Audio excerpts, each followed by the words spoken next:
Welcome, RVP Nation. Today we are at the Racine Public Library with two librarians, right? Yeah. Correct? Yes. So, first off, what's your name? My name's Arnie, and this is actually my first day of training. I just retired from being a truck driver for 41 years, and I'm going to be driving the bookmobile here.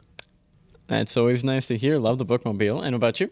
My name's Glennis, and I work in circulation, and I've been here about 24 years. Very nice. So, starting off today, we just got a couple questions we'll be asking you guys about your experience, why you chose the Racine Public Library, and, just overall, how's it been and why you're doing this. So, we'll start off with you. How long? You've been 24 years, right? 24 years here.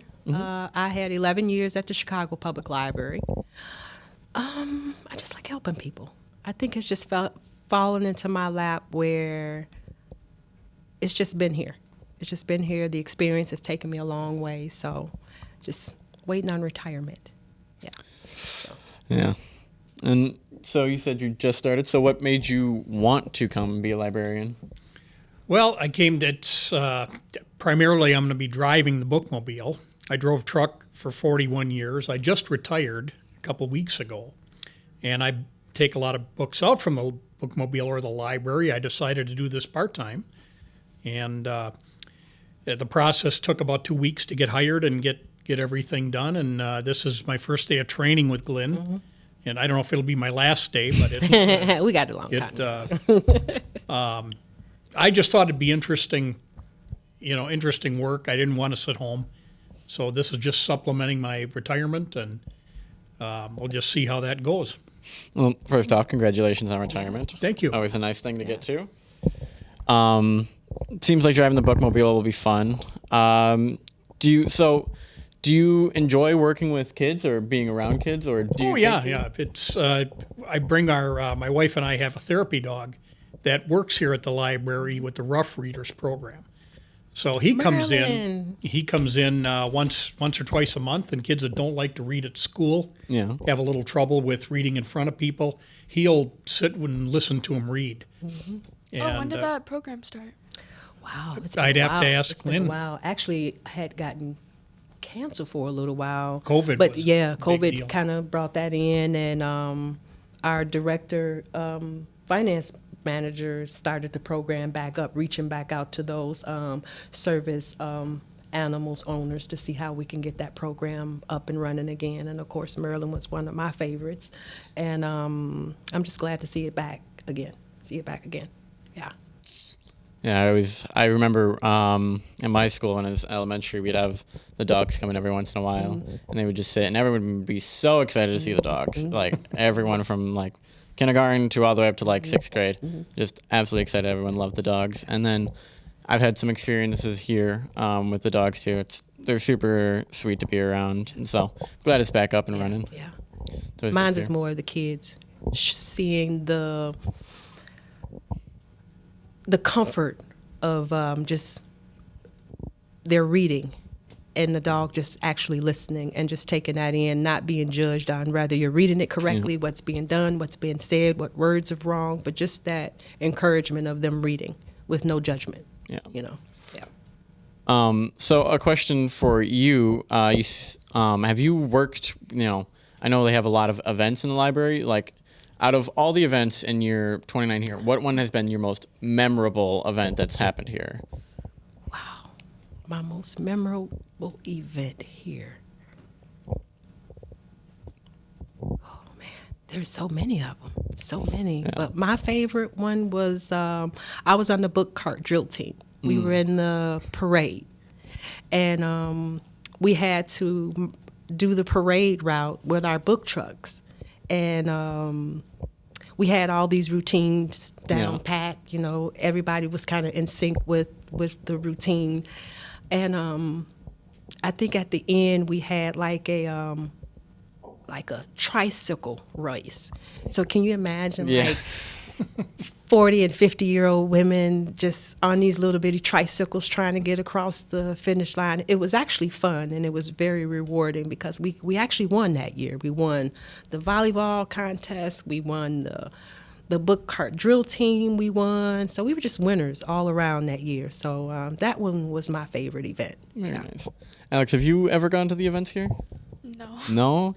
I remember when I was little, it was like a mad scientist event where like this mad scientist came in and it was a bunch of experiments. I remember this massive Harry Potter night when you came in, you were like decorating pumpkins, and it was really cool. The events here have always been cool. Yeah, definitely. And it's a great place to be. Like, I know a lot of people like have a, idea of like the public library being like, oh, it's, it's like, oh, it's for on the cheaper end of people who can't go. But, it doesn't matter what class you are, anyone can go to the public library.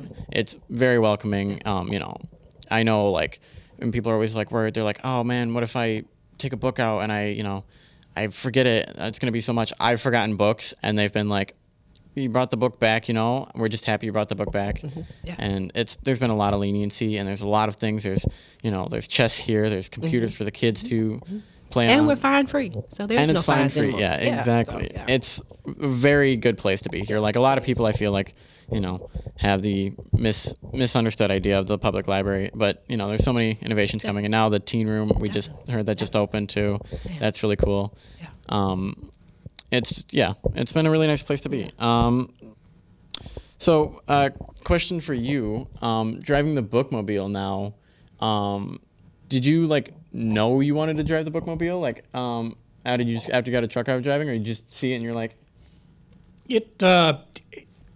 I saw the job posting online, and I wanted to supplement my retirement. I enjoyed driving.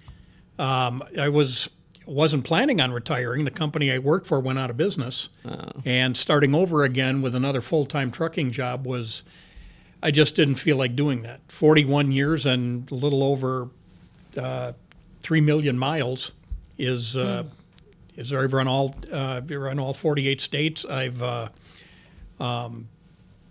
seen a lot of stuff, a lot of things, a lot of miles, and this was something that it kind of appealed to me.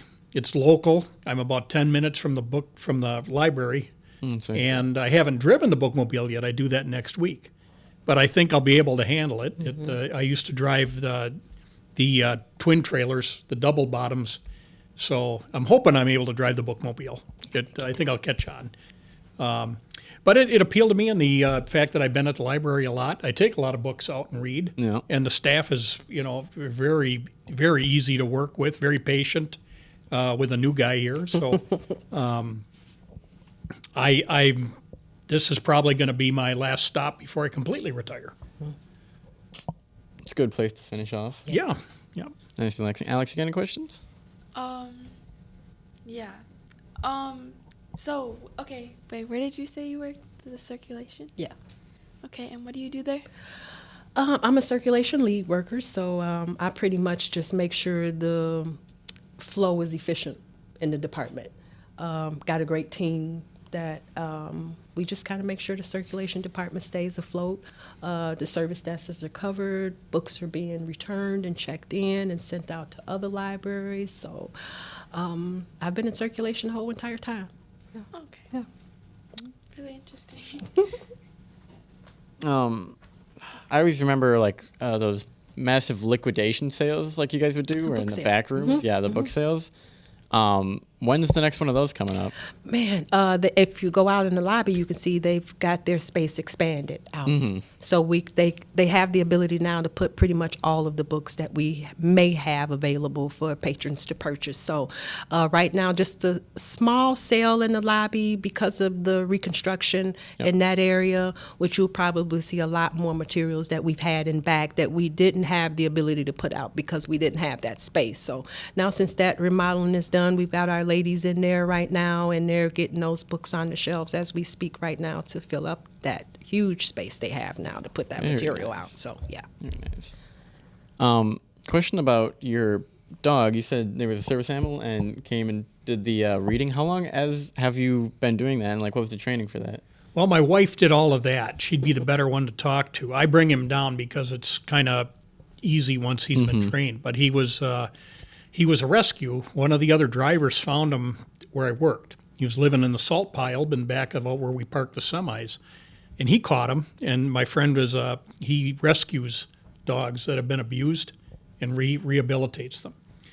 And when he caught Merlin, my dog, and I got to put it out that he's not named after a magician. He's named after an engine. The Rolls-Royce Merlin. It was an engine in World War II airplanes, just because I'm really into airplanes. But Merlin he wasn't abused. He was in good shape. He was pretty skinny. He had gotten away or someone let him go. And my wife took him to Cudahy Kennel Club, and first thing he did was do Canine Good Citizen. And that's where they learn to stay on task. They learn to not lunge it, and he didn't have any of those problems anyway. And the next thing was Therapy Dog International, which, again, she'd be the better person to talk to about it. But that was about 6 weeks of training of trying to get him to break from listening, trying to get him to break from whatever the task is at hand. They would bring in another dog, bark at him, and he would have to ignore it. A person would come along and try to scare him, things like that. And he had he had the temperament for it. So he goes to nursing homes. He goes to same-day surgeries occasionally. We were trying, and we never were able to get this done, but maybe we will in the future. There's a guy that I met during one of the Christmas parades in Racine that he has pit bulls too. And these are the ones you'd see in the TV shows. I mean, these are the Amstaff's Staffordshire Terriers that look like the hounds of. Yeah. He takes them to the court system in Chicago. And they sit with children that have to testify in trials to give the children feeling of security. And I'm trying to get that into Racine here. So far, they don't think it would be fair to the defendant, but that's for another kind of podcast, I think. But how do people sign up to talk with the dogs? That would be... you can call the library. Evelyn, our business manager, has a sign-up sheet. I think it's every 15 to 30 minutes. You can get in and get that reading done. I know at some point we've got a list of dogs that you can sign up for. Sometimes they cancel and we've got to reschedule. But Evelyn in the business center, you can contact her and she can get you on the list and the days of when that animal will be coming. Very nice. And for schools that want to, same contact? Definitely. Very nice. Yes. Any events coming up? Any big stuff? Man, the openings upstairs have been done. I think it will probably be the book sale area, where people have been kind of missing out on a lot of the items that we have for sale. So that under construction part of the remodeling is actually being completed. So I think the opening of the book sale item area is going to be a big one. It's really great to hear.